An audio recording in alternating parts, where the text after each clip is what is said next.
Hello friends, स्वागत है आप सभी का सी बिबिकल आर्ट्स क्लासेस में। समाजशास्त्र का एक बहुत ही इंपॉर्टेंट चैप्टर दोस्तों सामाजिक आंदोलन है। इस चैप्टर से हर साल सवाल पूछे जाते हैं।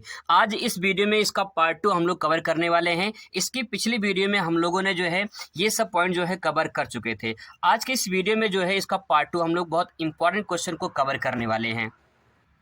प्रश्न दोस्तों बहुत ही मोस्ट इम्पॉर्टेंट है, अच्छे तरीके से तैयार कर लीजिए, आपके एग्जाम में पक्का जरूर आएगा। भारत में दहेज प्रथा के कारण एवं परिणामों की व्याख्या कीजिए। अथवा करके इसी सवाल को पूछ सकता है, दहेज प्रथा का भारतीय समाज के ऊपर क्या प्रभाव पड़ा, इस प्रभाव का वर्णन कीजिए। इस प्रकार से सवाल पूछा जा सकता है। तो दहेज प्रथा के कारण और परिणाम पूछेगा, दहेज प्रथा के समाज पर क्या प्रभाव पड़ा, इसका वर्णन कीजिए। तो दोस्तों आंसर लिखने का बहुत स्मार्ट तरीका बताऊंगा आपको। डायग्राम बना के अगर आप आंसर लिखोगे तो बहुत बेहतरीन आपको नंबर मिलेगा। यहाँ पे आप देख सकते हैं डायग्राम, यहाँ पे मैंने अपने कॉलेज में बच्चों को बनवाया था। ये बच्चों की कॉपी है जो मैं आपको दिखा रहा हूं। तो आप अच्छी तरीके से यहाँ पे देख सकते हैं, विथ डायग्राम के माध्यम से अच्छे तरीके से आप इसे समझ सकते हैं। दहेज प्रथा कारण क्या है समझने की कोशिश करते हैं। विवाह की अनिवार्यता, सबसे पहला कार्य है कि परंपराएं चली आ रही हैं कि शादी करना है। जब किसी घर में कोई बेटी पैदा होती है तो कुछ दिन के बाद बाप के जहन में यही आता है कि बेटी की शादी करनी है, बेटी की शादी करनी है। वो बचपन से ही इस बात को सोचता है कि आगे चलकर हमें बेटी की शादी करनी है बिटिया की, तो उसके लिए जो है हमें धन की व्यवस्था करना पड़ेगा। तो उसके दिमाग पे ये जो बात आती है वो कहीं न कहीं विवाह करना है। तो विवाह की अनिवार्यता ही दहेज प्रथा का कारण बन जाती है। आगे देखिए, शिक्षा की महंगाई, बहुत सारी जो एजुकेशन सिस्टम है देखा जाए, इतनी शिक्षा महंगी हो चुकी है। बहुत सारे गरीब ऐसे लोग हैं जो अपने बच्चों को पढ़ा नहीं सकते हैं। बेटियों की जो है मतलब कि शिक्षा के लिए जो है उनको आगे पढ़ा नहीं सकते हैं, उनके पास पैसे नहीं है। तो शिक्षा की महंगाई के कारण जो है लोग पढ़ा नहीं पाते हैं, और जो लोग डिमांड करते हैं, जो थोड़ा पढ़ लेते हैं, वो दहेज की डिमांड करते हैं, और फिर लोग कहीं न कहीं वो शिक्षा की कमी कारण ऐसा देखने को मिलता है। तो अगर आप शिक्षित हो जाते हैं, शिक्षा ग्रहण कर लेते हैं, तो कहीं न कहीं जो है आप दहेज के खिलाफ आवाज़ उठा सकते हैं, दहेज नहीं दे सकते हैं, दहेज का विरोध कर सकते हैं। इस बात को अच्छे से समझ सकते हैं कि शिक्षा कितना इम्पोर्टेंट होता है।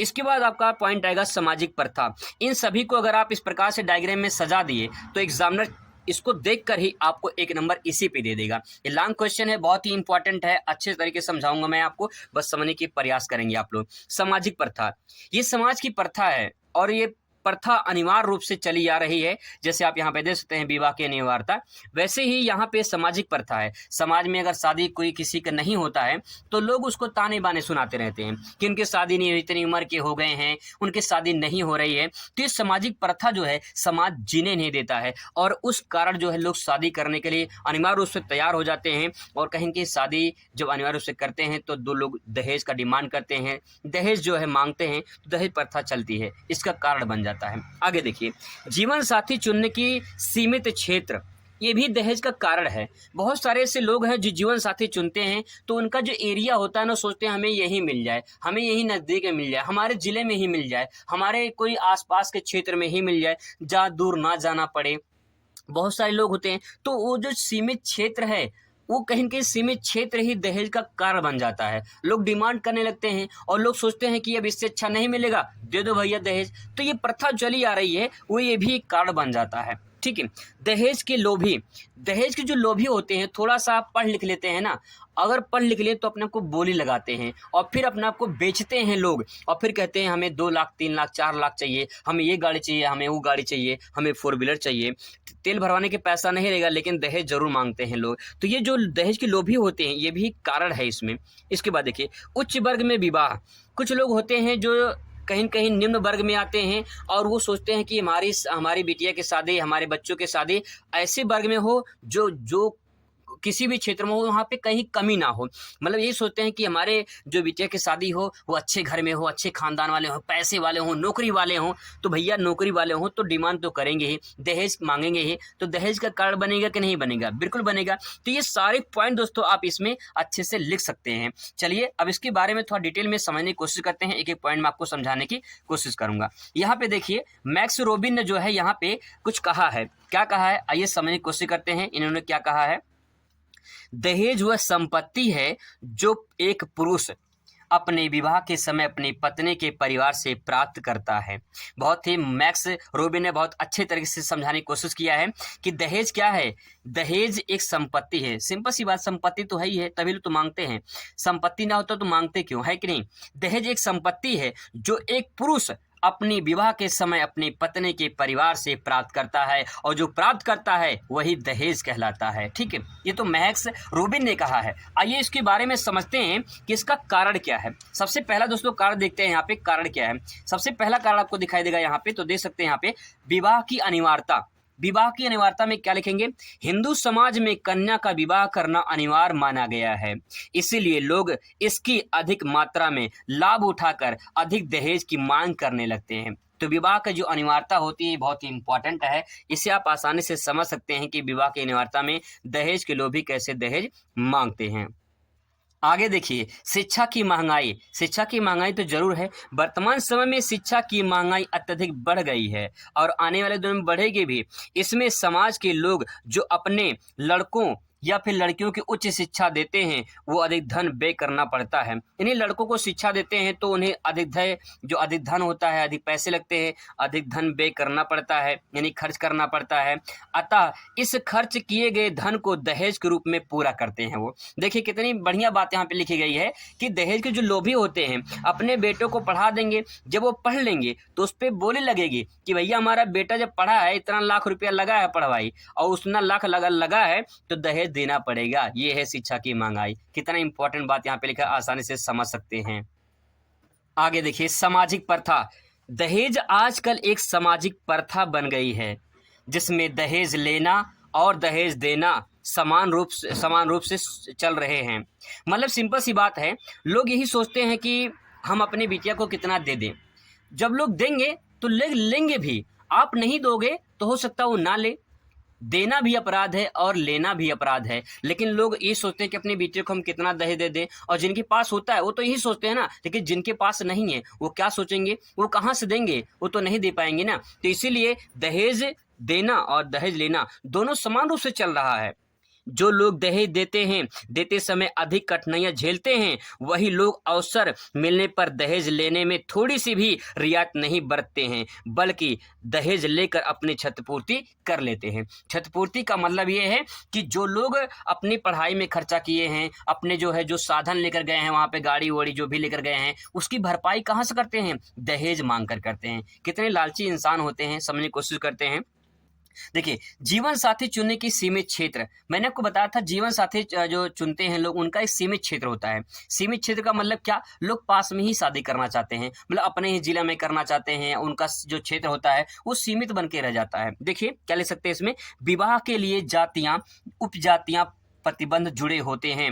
लोग अपनी जाति में शादी करते हैं तो ये भी एक सीमित क्षेत्र है। ठीक है, उपजातियां अपनी जाति में उपजाति में करते हैं। जैसे एक जाति होता है, उसकी जाति की भी उपजातियां होती हैं, तो उसमें अपना करना चाहते हैं, जिससे लोगों को अपने जाति उपजाति में विवाह करना अनिवार्य होता है, जिसमें विवाह के क्षेत्र सीमित होता है और अपने योग्य वर प्राप्त करने के लिए दहेज की होड़ लग जाती है। मतलब कि जब लोग सीमित क्षेत्र में विवाह करेंगे तो सिंपल सी बात ये है, जैसे मान लो कहीं पे 5 लोग हैं, ठीक है, अब आपके पास ऑप्शन है कि 5 लोगों में से ही आपको चुनना है।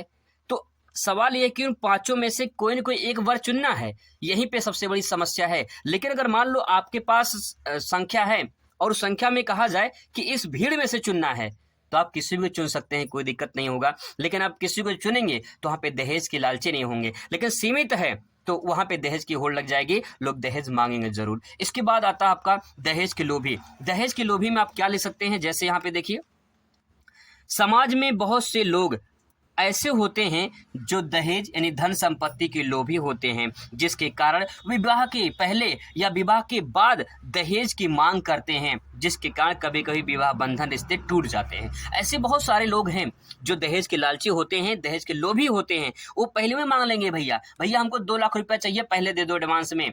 जो क्या होता है, तिलक उलक होता है ना, उसमें तिलक में मांग लेते हैं कि भैया जो है हमें इतना लाख रुपया पहले दे दो। तो तिलक चढ़ाई जो है 1 लाख रुपया दे देंगे। फिर जब खिचड़ी खाने बैठेंगे शादी में ना, तो कहीं हमें अपाची चाहिए, हमें फॉर्च्यूनर चाहिए, हमें ये चाहिए, हमें वो चाहिए। तो इस प्रकार से दहेज की मांग करते हैं। तो दहेज के लोग भी ऐसे ही मांगते हैं और जिंदगी भर मांगते ही रहेंगे। तो इस प्रकार से दोस्तों आप यहाँ पे आसानी से समझ सकते हैं। उच्च वर्ग में विवाह, देखिए अगर आप उच्च वर्ग में विवाह करते हैं तो कहीं न कहीं उच्च वर्ग का मतलब ये होता है कि जैसे आप सोच रहे हैं कि मेरी बिटिया को नौकरी मिले, मतलब बच्चे को नौकरी मिले, नौकरी वाला मिले, तो जो नौकरी वाला मिलेगा तो उसको नौकरी वाला मिलेगा तो भैया उसको जो है दहेज भी चाहिए। तो आप ऐसे वर्ग में शादी करिए जो समान रूप से आपके बराबर हो, ताकि जो है कोई दिक्कत परेशानी भविष्य में ना हो। अब दोस्तों इसके बाद जो है आप यहाँ पे फिर डायग्राम बनाएंगे कि दहेज प्रथा का समाज पर क्या प्रभाव पड़ा है। प्रश्न दोस्तों यहाँ से आपसे अलग भी पूछा जा सकता है कि दहेज प्रथा का समाज पर क्या प्रभाव पड़ा, क्या कुप्रभाव पड़ा। कुप्रभाव का मतलब गलत प्रभाव क्या पड़ा है। देखिए क्या प्रभाव पड़ता है, समझ लीजिए यही हेडिंग में। आत्महत्या लोग करते हैं कि नहीं करते हैं। जब शादी हो जाती है तो उस बहू के साथ में इतना अत्याचार करते हैं ससुराल वाले, इतना अत्याचार करते हैं कि कभी कभी ऐसी नौबत आती है कि उसको आत्महत्या करना पड़ता है। तो ऐसी नौबत क्यों आई, क्यों आई? क्योंकि दहेज की लालची हैं, दहेज के लोभी हैं वो इंसान जो कहीं कहीं बहू को परेशान करते हैं, फिर वो आत्महत्या को अपने करने के लिए तैयार हो जाती है। तो ऐसे किसी को प्रताड़ना क्यों करना, ये दहेज का कारण ही है, दहेज का कुप्रभाव ही है जो लोग आत्महत्या करने को तैयार हो जाते हैं। आगे देखिए बेमेल विवाह। ये बेमेल विवाह क्या होता है, यहाँ पे देखिए बेमेल विवाह मतलब क्या। बेमेल का मतलब जिसका कोई मेल ना हो। बहुत सारे ऐसे लोग हैं, जैसे मान लो एक कोई काला आदमी है, काला आदमी जो है नौकरी पा गया, अब उसका शादी किसी गोरी लड़के से होगा तो उसका कोई मेल है, कोई मेल नहीं भैया।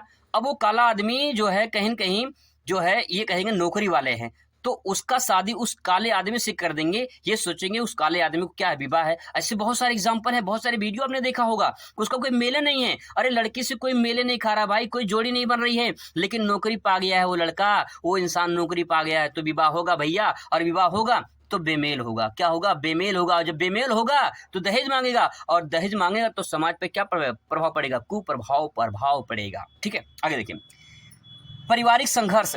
पारिवारिक संघर्ष कहीं नहीं होता कि नहीं होता है। जब लोग दहेज मांगते हैं तो दहेज शादी के बाद भी लोग प्रताड़ना करते हैं, लोग परेशान करते हैं कि अब शादी हो गई है, हमें जरूरत है, अपने ससुराल से अपने मायके से मांग के लेकर आओ, अपने मम्मी पापा से मांग के लेकर आओ। उस बहू को परेशान करते हैं, तो लोग पारिवारिक संघर्ष करते हैं। कितनी गरीबी से, कितने कहाँ से लोग पैसा जुटा के लोग इकट्ठा करते हैं उस दहेज के लिए कि हमारी बिटिया को मिल जाए, कुछ न कुछ दे दे। वो अपनी इच्छा से चाहते हैं, लेकिन सवाल ये कि जब लोग मांगते हैं ना, वो मांगते हैं, वो भिखमंगे लोग जो मांगते हैं ना, तब सवाल क्रिएट होती है कि पारिवारिक संघर्ष कितनी कठिन होती है। लोग समझते नहीं हैं, लोग यही सोचते हैं कि दहेज मांग लो, लेकिन ये नहीं समझते हैं कि वो परिवार कितनी मेहनत से कमा कर कहाँ से जुटाया होगा, नहीं समझते हैं। अगर आप एक बॉय हैं और ये वीडियो देख रहे हैं तो आपसे रिक्वेस्ट है कि आप भविष्य में एक संपर्क अपने आप में एक प्रण ले लो कि भाई दहेज नहीं लेंगे। अगर आप अच्छे इंसान बनना चाहते हो तो दहेज मत लेना भाई, सिंपल सी बात ये है।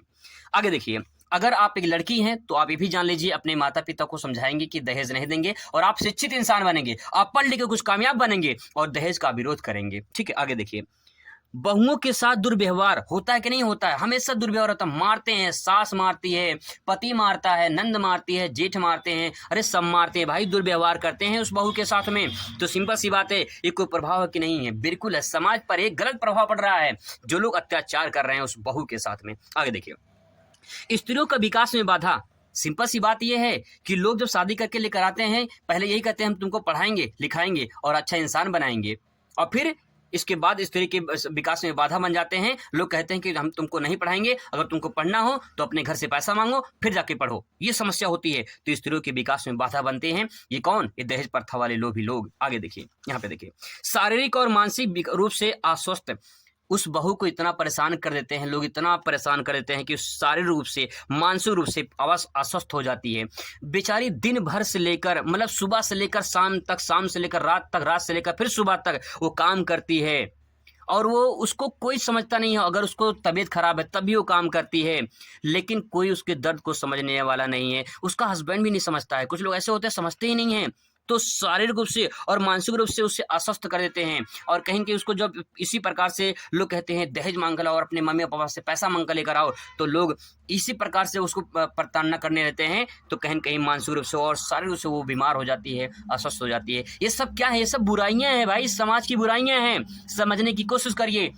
यही सब चीज़ आप इसमें लिख सकते हैं। अभी देखिए लास्ट पॉइंट में इसका उपाय क्या है। इसका उपाय है भैया कि स्त्री शिक्षा का बढ़ावा दिया जाए। अगर स्त्री शिक्षा का बढ़ावा देंगे तो कोई दिक्कत नहीं होगा, आप हमेशा खुश रहेंगे, आपका पूरा परिवार खुश रहेगा अगर स्त्री शिक्षित है तो। बहुत ही मोस्ट इंपॉर्टेंट पॉइंट है अगर आप इस समझ गए तो। आगे देखिए मैं इसके बारे में पढ़ने यहाँ पे जो लिखा गया है आप इसे आराम से समझ सकते हैं कि अगर स्त्री शिक्षा को बढ़ावा दिया जाए तो कहीं न कहीं जो है उसमें कहीं न कहीं दहेज प्रथा को खत्म कर दिया जा सकता है।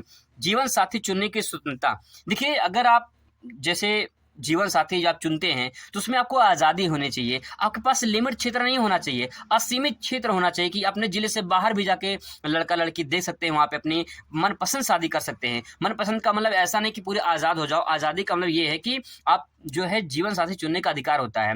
बहुत सारे ऐसे लोग होते हैं जो है लड़का लड़की खुद अपने को पसंद करते हैं फिर शादी करते हैं, तो आपका सिद्धांत ये होना चाहिए कि आप अपने माता पिता के खिलाफ नहीं जाएंगे, लेकिन जो है अपने हिसाब से चुनेंगे वर, लेकिन आप जो है कोई गलत कदम नहीं उठाएंगे। ऐसा करके जो है अपने माँ बाप को बदनाम नहीं करेंगे, ठीक है। तो जीवन साथी चुनने का जो आज़ादी आपको दी गई है वो इस प्रकार से दी गई कि आप जो है अच्छे तरीके से आप अपना वर चुने और अपने माता पिता का भी कहीं कहीं सुने। दोस्तों दहेज प्रथा को खत्म जानते हैं कौन कर सकता है? ये प्रेम विवाह वाले, जो लोग प्रेम करते हैं और दूसरे से कसमें खाते हैं कि तुम्हारे बिना जी ना पाई। तो दोस्तों यही तो होता है प्रेम विवाह का मतलब ये होता है कि भैया कमिटमेंट करते हैं कि अब जी ना पाई तुम्हारे बिना। तो सवाल ये होता है कि प्रेम विवाह जो है ये लोग प्रेम विवाह करते हैं तो उसमें दहेज की मांग ही नहीं होती है, लोग खुशी खुशी करते जाओ जी लो अपनी जिंदगी, जाओ सिमरन जा जी ले अपनी जिंदगी, है ना। इस प्रकार से अंतर जातीय विवाह, अगर किसी भी जाति का दूसरे जाति से विवाह हो जाता है तो अपने मनपसंद का विवाह कर सकते हैं, तो उसमें जाति बंधन नहीं होगा ना। जब जाति बंधन खत्म हो जाएगा तो दहेज भी खत्म हो सकता है। देख लीजिए कितना बढ़िया बात कही गई है भैया। नारी आंदोलन, नारी आंदोलन के खिलाफ जो है यहाँ पे जो नारी आंदोलन होता है वहाँ पे समझना चाहिए कि यदि इतिहास में देखा जाए तो यह स्पष्ट होगा कि जब किसी समस्या के विरुद्ध नारी आंदोलन हुए हैं तो उसमें भी अधिक सफलता मिली है। अतः लड़कियों को दृढ़ प्रतिज्ञा होना होगा कि दहेज लोभी से कदापि विवाह नहीं करेंगी और ना ही किसी को करने देंगी। इस प्रकार नारी अपने शोषण को समाप्त करने और समाज में एक नया वातावरण बना सकती है। देखो कितना बढ़िया बात कहा, कितने अच्छे तरीके से सेंटेंस मैंने लिखवाया है, आप इस बात को आसानी से समझ सकते हैं। इसके बाद दोस्तों नारी आंदोलन से संबंधित आपसे एक सवाल पूछा जाएगा, भारत में महिला आंदोलन के प्रमुख कारण क्या हैं, अथवा भारत में प्रमुख महिलाओं के आंदोलन की व्याख्या कीजिए, अथवा स्वतंत्र भारत में महिला आंदोलन पर एक निबंध लिखिए, अथवा नारी आंदोलन के समाज पर क्या प्रभाव पड़ा है। ये बहुत ही मोस्ट इंपॉर्टेंट प्रश्न है, इसको आप जरूर तैयार कर लीजिए, आप इसको तैयार कर लीजिए। अच्छा प्रश्न है, आपके पेपर में जरूर आएगा। तो दोस्तों आई होप कि आपको ये सारे प्रश्न आपको समझ में आया होगा और अच्छे तरीके से आपको याद हुआ होगा। आई होप मिलते हैं नेक्स्ट वीडियो में। Thanks for watching.